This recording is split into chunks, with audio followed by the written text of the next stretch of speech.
So, the Angel Reese and Caitlin Clark Part 3.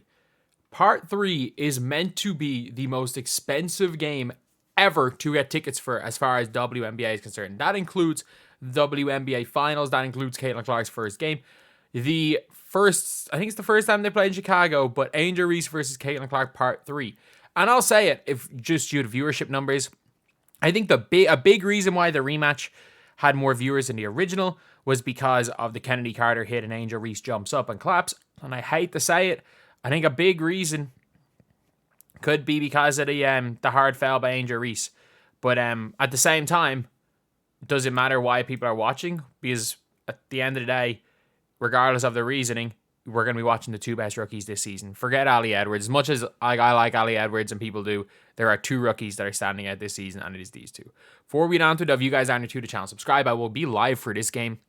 I'm at a wedding tonight, hence why I'm recording all of these, like one after another, until then. But yeah, so basically, see this article right here. So Caitlin Clark and Angel Reese rematch poised to be the most expensive WNBA game ever, with seats up to $9,000. $9,000. And a big reason is that you're looking at a game where it's only in a 10,000 seater stadium. If they played this in, again, I don't know, is it the United Center where the Bulls play? If they played this it would sell out. It would sell out.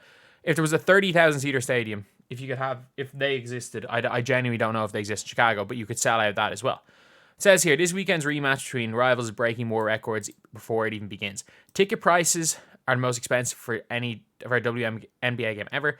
According to TickPick, the average is $253, 187% higher than the Sky's average purchase price of $88. That is still a crazy average ticket price for WNBA. Currently, the cheapest seat to see the game is around $250. How does that make sense? How is the cheapest $250, but the average is $253? That does not make any sense. Something's wrong with that. The math isn't mathing right there. The most expensive ticket going for more than $9,000. I mean, over $9,000. The price of tickets is over $9,000. I can't believe that's not a meme and something that's actually a case for WNBA. It's the third time the opponents have met in WNBA. The previous match has been a close physical affair between former college rivals that have sparked national attention. I mean, they have been a physical affair one way, in fairness. Last Sunday's game between the Fever and the Sky was the most watched game on any network in 23 years, averaging 2.25 million.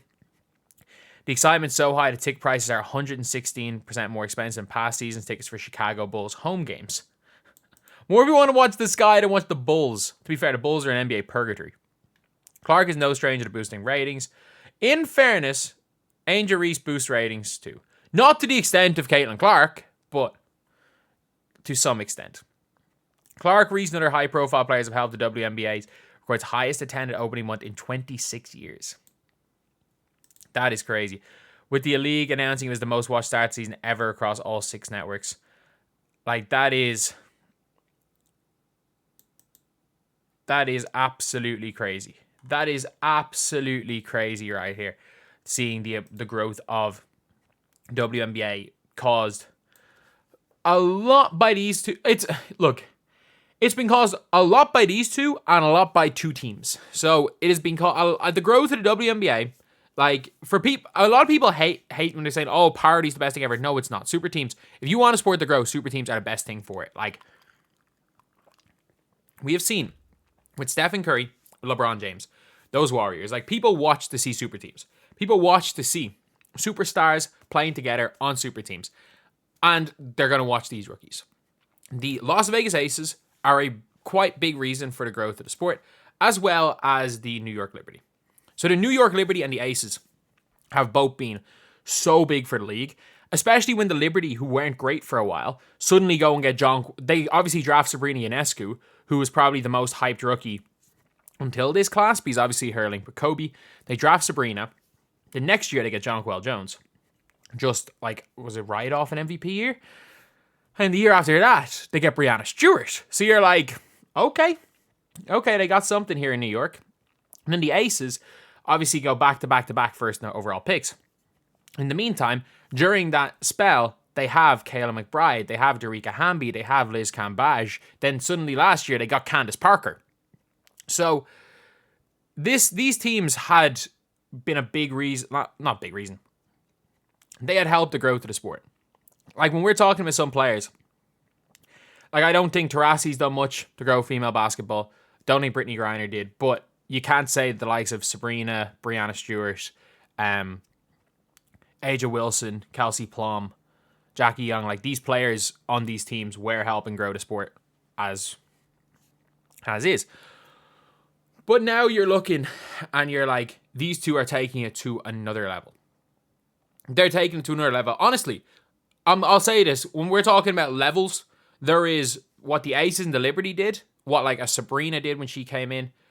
Like, the fact is, again, came in off the back. Well, even like what Kelsey Plum did when she started playing better, because of how hyped she was in college. But she didn't come in. She came in with like 60 she probably came in with the Cameron Brink hype, but performed like JC Sheldon as a rookie. So obviously the Kelsey Plum hype died down after her college career. But these two have come in with as the two most hyped players.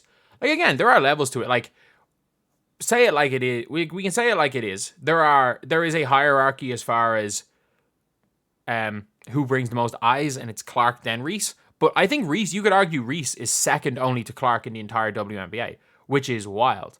And the fact is that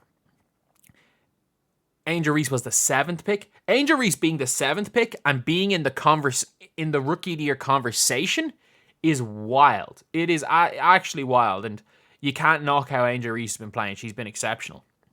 And if Clark drops a few stinkers in a row or gets hurt, Angel Reese will be a worthy rookie of the year winner.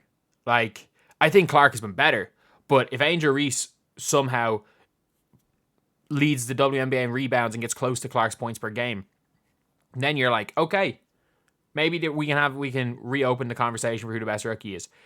But they've both been exceptional. They've both been exceptional for the growth of the game. I would have loved to have seen both of them on Team USA. I think both of them are going to be All-Stars. I think we're going to see both of them playing against Team USA, which at least makes the All-Star game more interesting. Because if you look at the All-Star game, you're probably going to see some snubs from Team USA on the All-Star game wanting to beat them. And shout out to them, because this game is going to be more hyped. Somehow, the third time they play in the regular season is going to be the most hyped game of the regular season. A testament to these two players. And yeah, it's going to be such an interesting game to watch. And do not worry, it will be live streamed right here, and I'll be losing my damn mind like I do every other time I'll watch a live stream. I mean, that's the video. Thank you guys for watching. Please like, comment, and subscribe.